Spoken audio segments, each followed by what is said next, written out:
हाँ जी बच्चों, आज की क्लास ये 5वीं क्लास है आप लोगों की, है ना।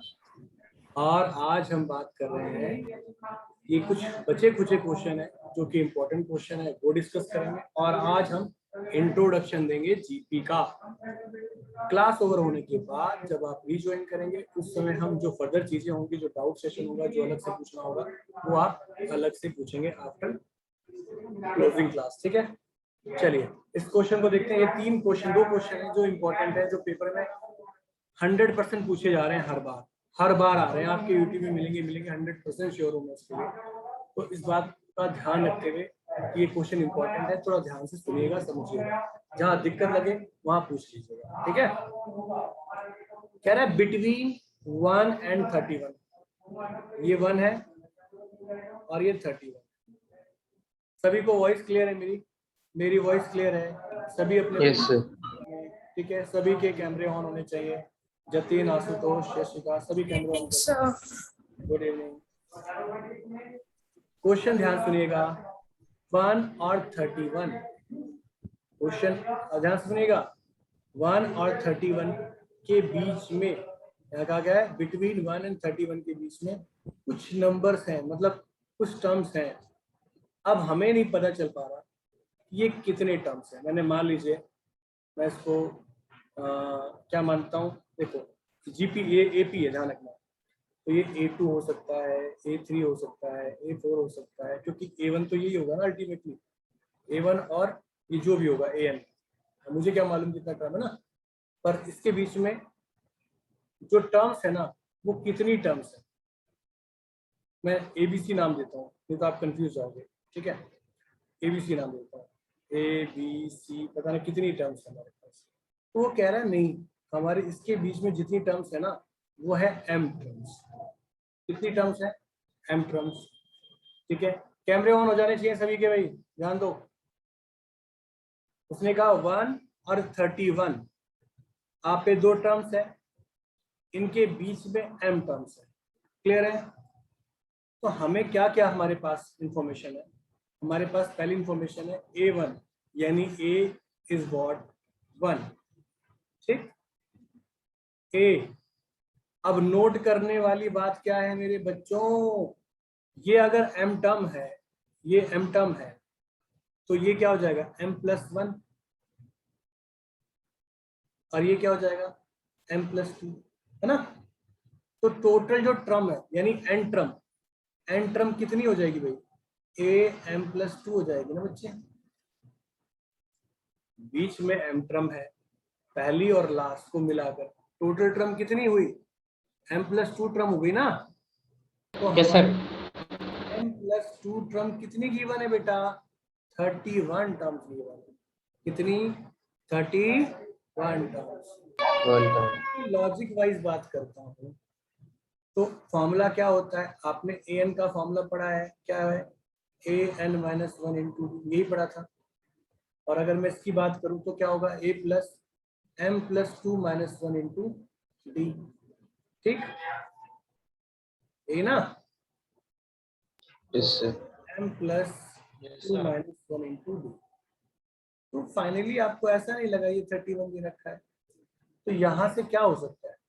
A की वैल्यू हमें पता है 1 है, ये M+1 हो जाएगा, एंड दिस इज 31। तो फाइनली जो nth टर्म था वो M+1 हो गया, इसमें कंफ्यूजन नहीं होनी चाहिए अब आपको। तो यहाँ पर क्या हो गया? ये 30/M+1। तो आपको दो ही चीज चाहिए थी भाई, A चाहिए था और D चाहिए था, बाकी टर्म तो निकाल ही लेंगे। यस, दो ही चीज चाहिए होती है ना मेन, जब सम यस सर। निकाल। Yes sir. तो मेरे पास दो कंडीशन ऑलरेडी मिल गई मुझे, और अब मैं उन दोनों कंडीशन की हेल्प से बाकी इंफॉर्मेशन निकालूंगा। बच्चों यहाँ पर एक लॉजिक पॉइंट है जो कि मुझे सच में आपको बताना था, और उसी पॉइंट के कारण आप अगर क्वेश्चन सॉल्व भी कर रहे होंगे तो नहीं हो रहा होगा, सिर्फ उसी पॉइंट के कारण। और वो पॉइंट क्या है, वो मैं आपसे डिस्कस करने जा रहा हूँ। पहले ये बताओ कि यहाँ तक जो मैंने बातें बताई वो समझ में आई? First, yes sir. बीच में M टर्म, यस। और टोटल हो गए M+2 टर्म। फर्स्ट टर्म 1 है और टोटल टर्म क्या है? 31। जिसको हम बोलेंगे m+2। उसका formula a plus m+2 - 1 into D 31। Yashika clear है बेटा? गिरी साहब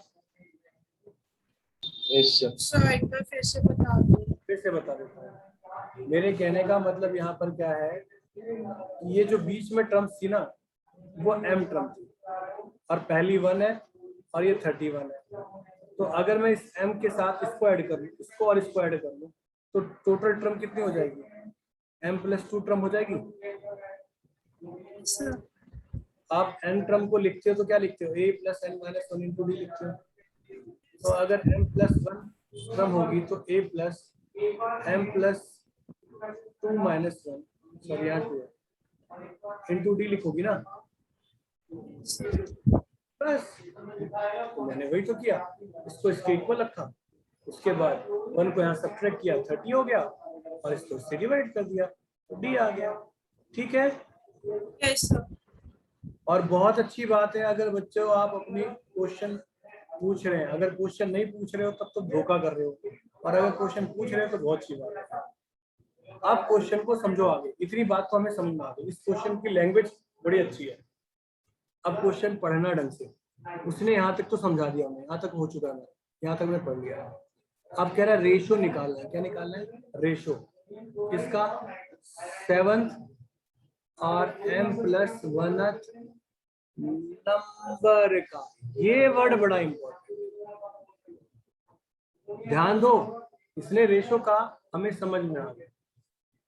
उसने 7th कहा, वो भी समझ में आया। n-1 का m-1 का वो भी समझ में आया, पर उसने टर्म नहीं कहा है मेरे बच्चों। क्या कहा है? नंबर। तो नंबर का मतलब आप समझे क्या कहना चाह रहा है वो? फिर से समझाते हैं इसको। देखो भाई, आपके पास इतने वो थे, ये 1 है, ये 31 है, इसके बीच में m नंबर है। ओके, उसने हमसे कहा 1 2 3 4 5 6 7, ठीक, 1 2 3 4 5 6 7। तो इस 7 की बात करिए। अगर मैं 7th नंबर की बात करूं तो टर्म के हिसाब से कौन सी टर्म है मेरे बच्चों? 8 A7। याद रखना, वो नंबर बोला है, टर्म नहीं बोला। अगर टर्म बोलता तो बात ही अलग हो जाती। क्वेश्चन में लॉजिक पॉइंट क्या था? क्वेश्चन में यहाँ पर उसने टर्म नहीं बोलकर क्या बोल दिया? नंबर। तो m टर्म के बीच में जो 7वां नंबर होगा वो टर्म के हिसाब से क्या है? 8वीं टर्म है ना। क्लियर हुआ या नहीं हुआ? Yes sir. Yes sir. Yes sir. अब उसी तरह से अगर ये हमसे बोल रहा है m-1th नंबर, तो टर्म कितनी हुई? अरे टर्म कितनी हुई? Sir m+1 m। अरे मेरे नहीं सर। इसमें एक ऐड हो रहा है ना भाई, 7 था, 7th नंबर था, यस सर। तो आपने 8 टर्म बोला। अगर वो m-1 बोल रहा है तो कितना टर्म हो जाएगा? mth टर्म हो जाएगी ना। नहीं आया समझ में? सर यही तो मैं भी कह रहा था। आपने प्लस बोला है?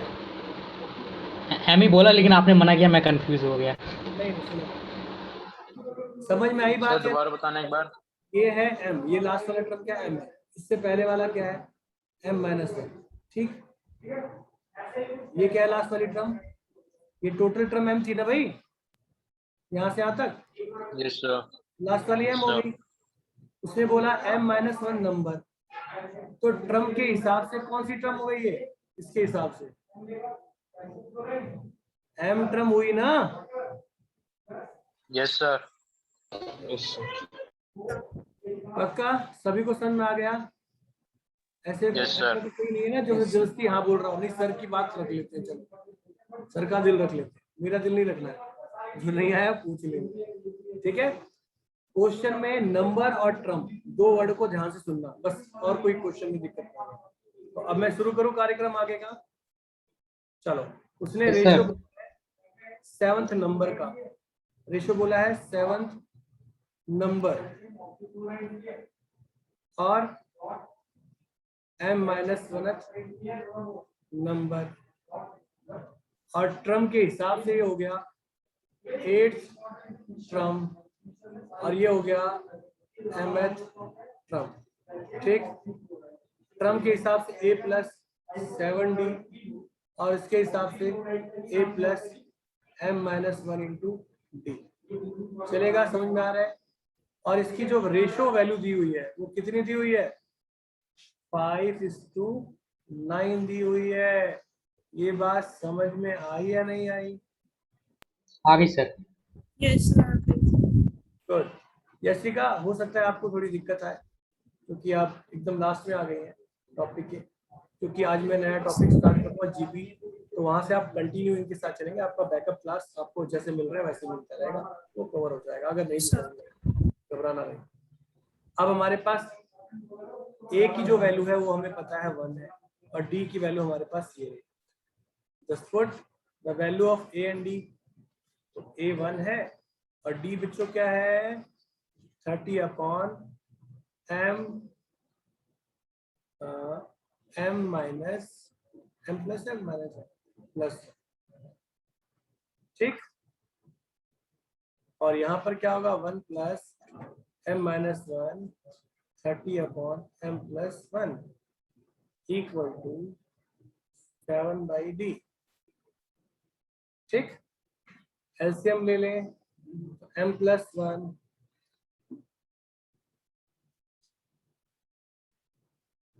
210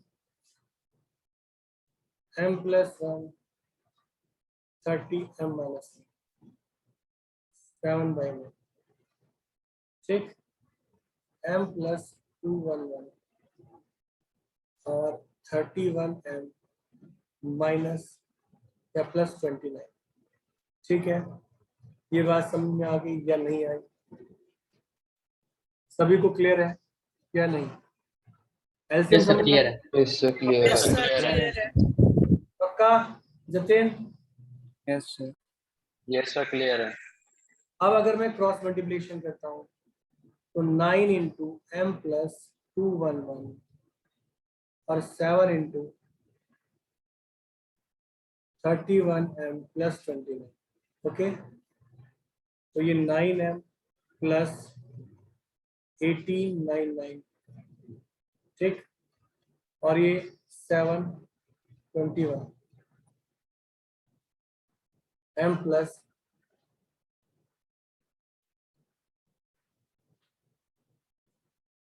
ठीक है, या गलत है? कैलकुलेशन में गलती लग रही है। सर ये तो 203 तो सर सही है। 203 ठीक है? Yes sir. नहीं, कुछ गड़बड़ तो लग रही है, कैलकुलेशन मिस्टेक्स हो रही है। सर 1899 भी सही है और 31 इंटू 7 भी सही है। चलो सही है देखते हैं। Sir. 1899 minus 203 equal to 217m minus 9m। कितना हो गया? ये हो गया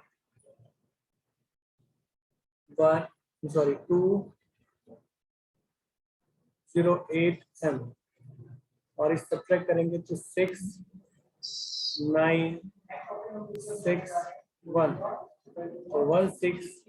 ये खुद डिवाइड कर लेना और वैल्यू निकाल लेना। ये 16 आ रहा है। रुको,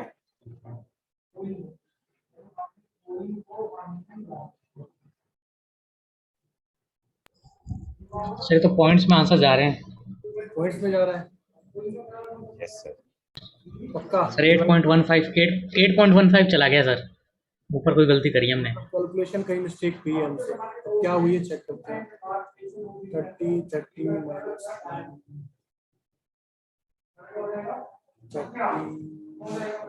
30 है, मिस्टेक तो लगी नहीं रही। हो गई मिस्टेक भाई, हो गई मिस्टेक। देखो कैसे, यहाँ हमने थोड़ा जल्दी कर दी। देखो ये 1 प्लस, अगर मैं एलसीएम लेता हूँ m plus 1 plus 7 into 30 divide by m plus 1। ठीक, यहाँ से करोगे तो m प्लस 1, ठीक है, 30m माइनस 1 और नीचे m प्लस 1, ये तो कैंसिल हो गया, ठीक। ये 30 हुआ, ये माइनस का 29 हुआ ना, 28 हुआ ना, 30 हुआ ना, और ये प्लस का है, तो जो साइन आएगा यहाँ पर किसका आएगा, माइनस का। मैं कह नहीं रहा था कैलकुलेशन मिस्टेक हो रही है, वैल्यू गड़बड़ा रही है, तो कैलकुलेशन करते समय याद आ जाता है ना, मतलब ऐसा कि हाँ सही रास्ते पे नहीं हो आप। तो इतने दिनों के जो एक्सपीरियंस है वो यही तो बता देता है कि कहीं ना कहीं गड़बड़ तो कर रहे हो। तो आपकी जो कैलकुलेशन मिस्टेक हुई यहाँ पर हुई माइनस का 29, ये है माइनस का 29, ठीक, ये है माइनस का 29। जब वो माइनस का है तो इधर जाके क्या होगा, प्लस हो जाएगा, है ना। अब अगर मैं प्लस करूंगा तो कितना हो गया, ये हो गया 2 0 1 3 3 नहीं 2, ये होगा। अब डिवाइड कर लोगे, करो क्या आ रहा है, अभी भी कैलकुलेशन मिस्टेक तो नहीं है, चेक करो। कर रखी है सर, अभी भी सर आंसर 10.10 आ रहा है, 10.1 सर। अपॉन में क्या है, 208 है ना। अरे बच्चों फिर गलती देखो, गलती बताओ, ये देखो, ये 7 की जगह 5 था बच्चों, देखो 5/9, 5/9, 5/9, 5/9, 5, कहीं मिस्टेक कर दिया मैं तो है। चलो करेक्ट कर लेते हैं इसको। अब अगर मल्टीप्लाई करोगे तो 5 और ये 15, 155 अब हो जाएगा, अब सही आएगा आंसर। कितना हो गया ये, 145 145। अब यहाँ पर सर। 145, अब इसमें हम 1899 ऐड करेंगे, डिवाइड करेंगे 155 माइनस 9 है, कितना हो गया, 146, और इसका कितना हो गया, 14 आ रहा है सर।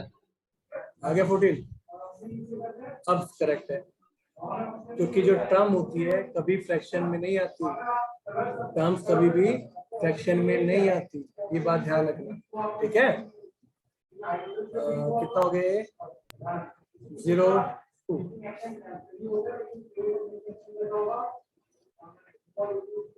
सब करेक्ट हो गया, सभी को समझ में आ गया, किसी बच्चे को दिक्कत लग रही हो बताओ। Yashika, no sir. No sir. दो जगह गलती की थी हमने, पहली गलती माइनस की, दूसरी गलती जो क्वेश्चन दिया था, रेशियो। ठीक। और ये इंपॉर्टेंट क्वेश्चन है, पेपर में कई बार आया, 14 की जगह 16 के 14, ये आपका आंसर आ गया। अगला जो क्वेश्चन है that is also very interesting और वेरी इंपॉर्टेंट ऑल्सो। पहले मैं 18 बता रहा हूँ जो कि पेपर में आ सकता है, उसके बाद 17 बताऊंगा, ओके। तो 18 देखते हैं, क्वेश्चन दिखाई दे रहा है सभी को, कोई दिक्कत तो नहीं नो सर, कोई दिक्कत नहीं है। No sir. No sir, question दिखा नहीं, दिख रहा है सर दिख रहा है। ठीक है। क्वेश्चन को ध्यान से समझिएगा, कह रहा था difference between any two consecutive interior angle. Consecutive का मतलब क्या है, लगातार, कंटिन्यू, और कह रहा है एंगल जो है वो क्या है, 5 डिग्री है। जो सबसे छोटा एंगल है वो कितना है, 120। तो यहां से हमें क्या मिला है, क्या मिला हुआ है हमें, गिवन क्या है, ए 120 डिग्री, ठीक। और डी डिफरेंस बताया ना उसने, कॉमन डिफरेंस दिया है 5 डिग्री, यस या no. Yes sir, yes sir.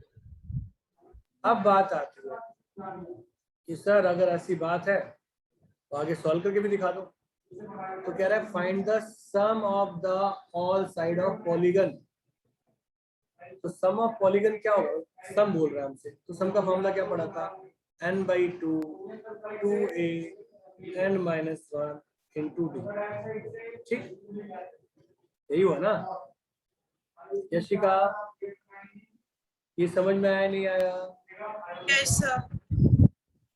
2 into sir उसने तो नंबर बोला है ना, फाइंड द नंबर। अरे क्या बोला उसने, फाइंड द नंबर, हमें नंबर निकालना है। क्या निकालना है, नंबर निकालना है। किसका, साइड ऑफ पॉलीगन का। तो साइड ऑफ पॉलीगन का निकालने के लिए n चाहिए ना मुझे, क्या चाहिए n, तो मैंने सम की कंडीशन लगाई, मुझे n चाहिए, तो n दो फॉर्म से मिलता है। किससे मिलता है, an से मिलेगा और किससे मिलेगा, sn से मिलेगा। ठीक है भाई, n जो ओके है सर। से मिलेगा, an से मिलेगा, sn से मिलेगा। पर हम यहाँ an के लिए कोई टर्म्स की कंडीशन गिवन होनी चाहिए थी, an के लिए टर्म्स की कंडीशन गिवन होनी चाहिए थी, पर टर्म्स की कोई कंडीशन तो गिवन नहीं है हमारे पास, नहीं है ना। पर सम ऑफ पॉलीगन एक फॉर्मूला है इसका, इस फॉर्म के लिए। तो सम ऑफ पॉलीगन का एक फॉर्मूला होता है, सम ऑफ, ये नोट कर लेना, एक काम आएगा पेपर में, आएगा ऑब्जेक्टिव फॉर्म में जो लिखने जा रहा हूँ।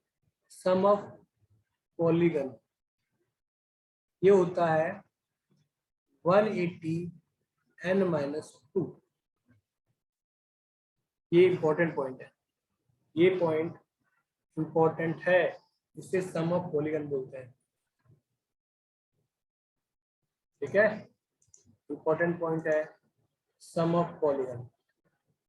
एक फॉर्मूला होता है, पता है कौन सी क्लास में पढ़ा होगा आपने, ये छठी सातवीं क्लास में पढ़ा होगा, पर इतना थोड़ी ना याद रखते हैं हम, है ना, हम तो भूल जाते हैं छठी सातवीं की चीजें। ये सातवीं क्लास में पढ़ा होगा आप लोगों ने, इतना याद रखेंगे तो जीनियस हो जाएंगे हम। कौन जीनियस बन रहा है, नॉर्मल चीज तो हो नहीं रही हमसे, है?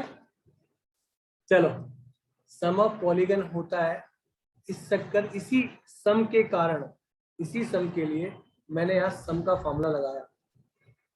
ठीक है, इसी सम के फॉर्मूले के कारण मैंने सम से n की कंडीशन निकालनी है, अदरवाइज मैं an लगाता या कुछ लगाता, कुछ ऐसा करता, पर मैंने सम इसलिए लगाया क्योंकि सम ऑफ पॉलीगन ऑलरेडी एक फॉर्मूला है।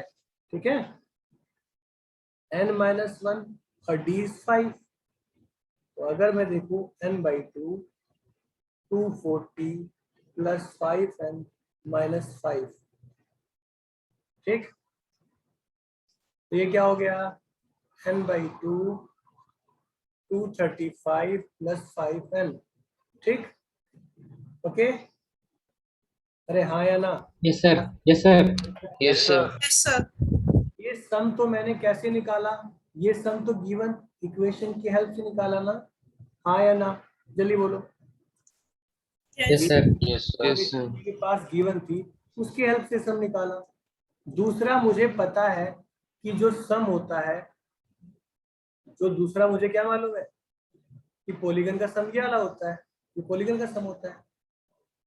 तो दोनों के दोनों क्या करूंगा, मैं इक्वल रख दूंगा। जब दोनों को मैं इक्वल रख दूंगा तो n की कंडीशन अपने आप निकल जाएगी, काम खत्म। तो यानी मैंने क्या करना है, with the help of given information, with the help of given information, n/2,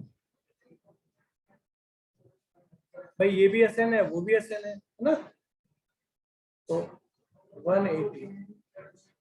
अब कोई ऐसा तो नहीं है जो ये बोलते कि हाँ सर जो आप बता रहे हो उसको भी क्लियर करो, ऐसा क्यों है?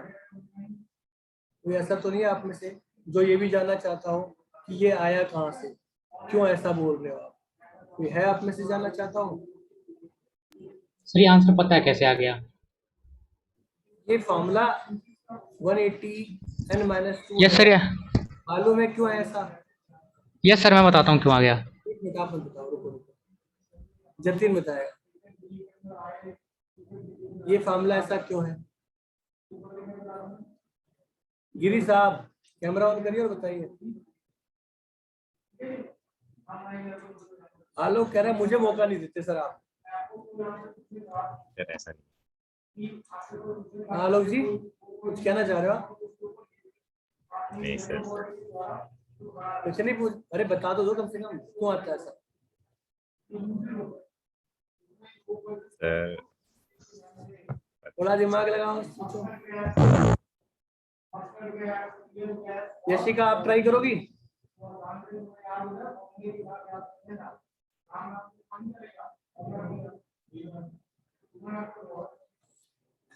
नहीं, चलो भाई रितेश जरा आप ही बताओ, देखते हैं क्या है। जैसे सर अगर हम कोई शेप को कंसीडर करें, जैसे कि ट्रायंगल ही ले लिया जिसकी शेप 3 होती है, अगर हम वो 3 में से 2 माइनस करेंगे तो एटलीस्ट मतलब 1 आ जाएगा, और 1 को 180 से मल्टीप्लाई करने पे 180 डिग्री, वही वो ट्रायंगल के इंटीरियर एंगल। वैसे ही अगर जैसे क्वाड्रिलेटरल पे मूव ऑन करेंगे तो 4 साइड्स होती है, n की वैल्यू 4 पुट करेंगे, -2 किया, 2 आया, 180 डिग्री इंटू 2 360 डिग्री। ऐसे ही कितने भी शेप्स हम जैसे कोई क्वाड हेक्सागोनल मतलब जितने भी शेप्स हो, अगर मतलब कोई शेप जो कि जिसके 6 साइड है 7 साइड हो, अगर हम उसको पुट करेंगे तो आंसर आ जाएगा। यस, ये एक यूनिक इंफॉर्मेशन है, पता है आपको? जैसे यहाँ पर हमने ट्रायंगल की बात की तो ट्रायंगल में 3 साइड होती है, 3 डाला तो 180 हो गया। अब sum of all triangle, sum of angle of all triangle always 180, yes और no? Yes sir. Yes sir.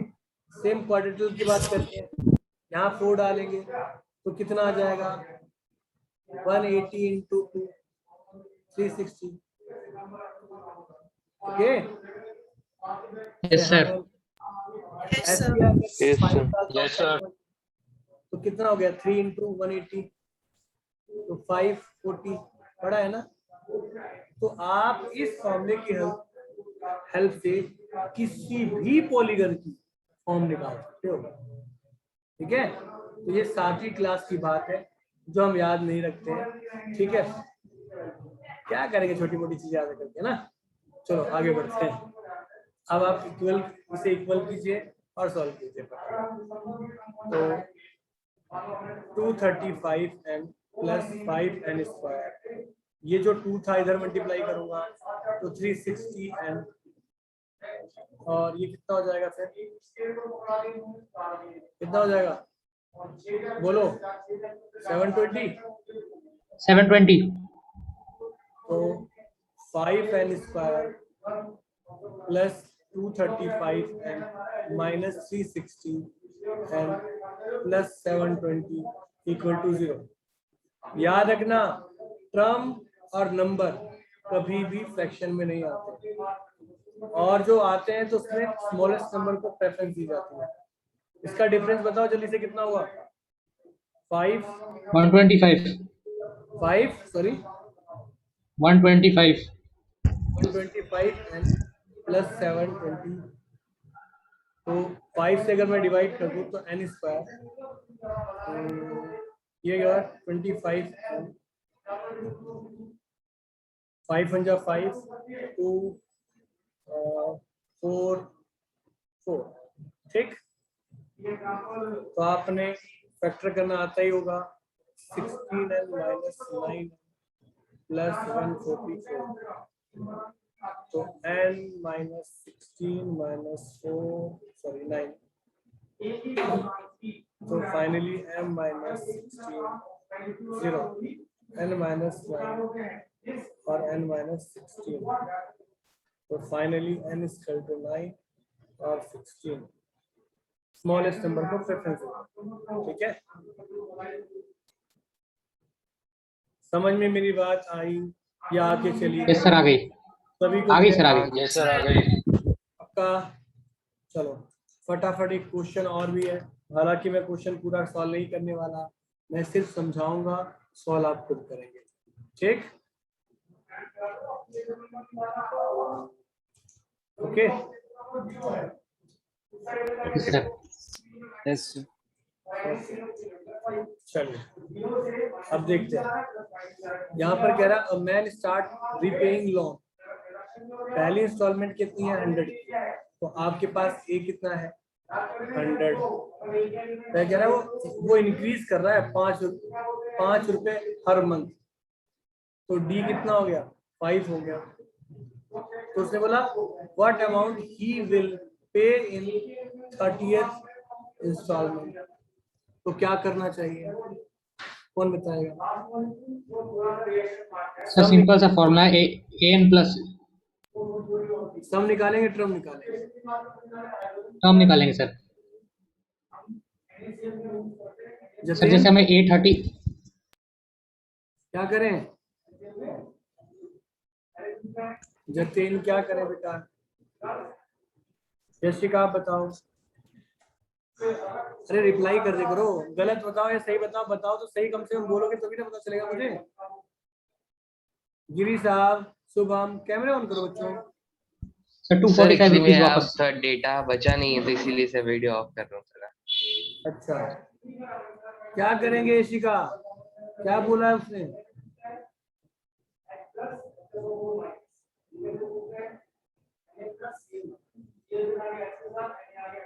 Yashika मेरी वॉइस नहीं आ रही? Yes, sir. क्या करना चाहिए इसमें? घबराओ मत, गलत होगा ज्यादा तो तुम्हें परेशान क्यों जाते हो? मैं किस लिए हूँ? मैं बताने के लिए ना। परेशान क्यों हो? नहीं आता, ठीक है सर, आया पर रिप्लाई करना जरूरी है। उसने क्या बोला? What amount he will pay in 30th instalment. सिर्फ 30th की बात कर रहा है, तो जब सिर्फ 30th की बात कर रहा है तो क्या होना चाहिए? सर वो करें सर, an निकालेंगे ना सर। काम बोल an की रहा है जब वो होता कि टोटल अमाउंट, टोटल अमाउंट कितना amount? Total amount of 30th instalment, तब क्या होता? SN होता। आलोक जी ध्यान यहाँ दो, ठीक है? यही है। कहने का मतलब उसने केवल 30th इंस्टॉलमेंट की बात की है। अगर वो सम ऑफ बोलता तो वो वर्ड यूज करता टोटल। क्या बोलता? टोटल। ठीक है, तो आपने क्या निकालना है? ये निकालना है। तो आप मुझे बताओ, कराने की जरूरत है क्या इस क्वेश्चन को, या कर लोगे? नो सर, 2 Sir, और सर नो सर हो जाएगा। हो जाएगा। चलो ठीक है, एक छोटा सा ब्रीफिंग जीपी की कंडीशन के बारे में। हालांकि टाइम बहुत शॉर्ट है, बट फिर भी मैंने आज कमिटमेंट की थी किसी को डाउट अगर होगा तो एक्स्ट्रा टाइम ले लेना, क्लास के बाद पूछ लेना कॉल करके समथिंग। कल क्लास होगी, उसकी इंफॉर्मेशन ग्रुप में डालूंगा, मैसेज डालूंगा, अभी डिस्कस करेंगे। क्लास रीज्वाइन कर लेना एक बार डिस्कस करके टाइम रखेंगे, ठीक है? जीपी क्या होता है? जीपी के बारे में कोई बताएगा, कुछ जानता हो? जीपी क्या है, बोलो। इसका नाम मालूम है ना? फुल नेम क्या है इसका जीपी का? Geometric progression. ओके। ठीक है, अब ज्योमेट्रिक प्रोग्रेशन लिखा कैसे जाता है इसको देखते हैं। इसके बारे में डिटेल में नेक्स्ट क्लास में पढ़ेंगे। हमें तो सीक्वेंस का पता an होता है, ठीक है? इसको लिखते तो ऐसे ही an, a2, a3, सारे n ऐसे ही होते हैं ना, और an ऐसे होते हैं। पर इसकी जो लॉजिक कंडीशन है वो क्या है पता है? a1 वो a होता है, a2 क्या होता है? ar होता है, a3 क्या होता है? AR² होता है, A4 क्या होता है? AR3 होता है, A5 क्या होता है? पढ़ाऊंगा डिटेल में बाद में, आज की क्लास में नहीं हो पाएगा, ठीक है? कल की क्लास में जीपी डिटेल में पढ़ाएंगे, ठीक? सर क्या क्या कह रहे थे आप? कल की क्लास होगी, कल की क्लास का टाइम मैं अभी कंफर्म करता हूँ। सर कल मेरी 3 घंटे की क्लास है सर कल। कितने बजे? टाइमिंग नहीं पता है सर, कंफर्म कर लूंगा। हाँ, तो मैं मॉर्निंग रखूँ या इवनिंग रखूँ, ये बताओ मुझे। सर मॉर्निंग में फिजिक्स की क्लास है सर, आप इवनिंग में या आफ्टरनून में कभी भी रख लीजिए। जो टाइम लेट इवनिंग 4 बजे का आसपास रखते हो ना, 3 या 4 बजे, कितने क्लास रखते हो? हाँ कोई दिक्कत नहीं सर, 3 से 4 भी रख लीजिए आप, लेट इवनिंग भी चलेगी। इवनिंग ठीक है ना सबका कल? Yes sir. मैं वैसे वो क्लास है कंफर्म कर Yes. के बता दूं। 4 बजे रख देते हैं, 3 से 4 रख देते हैं, 3 से 4। ठीक है sir. Yes, sir. Okay sir. किसी को दिक्कत है? No sir. Sir. किसी को कोई दिक्कत नहीं है ना? No sir. कोई कुछ कहना चाह रहा है? कौन क्या बोल रहा है? सभी का ओके है ना? अगर किसी का तीनों ओके सर नहीं है का तो चेक करें, रेज करें हाथ, नहीं तो मैं 3 से 4 कंफर्म कर रहा हूँ भाई। कल 3 से 4 बजे क्लास होगी, ठीक है? सर मेरा ओके सर। और आप तो मुझसे आकर फाइनली मिलेंगे भी इंस्टीट्यूट पर। सर मैं हाँ जी, चलिए। ठीक है सर। फिर 7 AR6। तो कहने का सेंस यहाँ पर हुआ कि हमारी जो जीपी हुई ना बच्चों, वो लिखी कैसे जाती है। अब ऐसा क्यों है वो हम समझेंगे। AR स्क्वायर, AR क्यूब, और लास्ट जो टर्म होती है वो होती है ARN-। अब बात आई सर जीपी की ये जो सीक्वेंस है ये थोड़ा क्लियर सी नहीं हुई, तो वो आज की क्लास में क्लियर नहीं होगी, कल ही की क्लास में क्लियर होगी, क्योंकि टाइम हो गया ओवर, मीटिंग हो जाएगी ओवर, ठीक है? तो कल पढ़ेंगे हम। कल क्लास होगी हमारी 3 से 4। We will discuss all the fact of GP in a next class. किसी के कोई डाउट हो तो वो अभी फटाफट मुझे चैट करे और अपना डाउट ले ले। 10 मिनट में फ्री हूँ। सर कल कौन से चैप्टर का एमसीक्यू कराएंगे आप? जी अरे हाँ, तुम कल क्लास ज्वाइन करो, उसके बाद बताता हूँ आगे का करा दूंगा, जो टॉपिक होगा ना आगे ओके रह सर। सर आप पीडीएफ भेजने वाले थे, आपने पीडीएफ भेजी नहीं। अरे यार एक काम करो, मुझे ना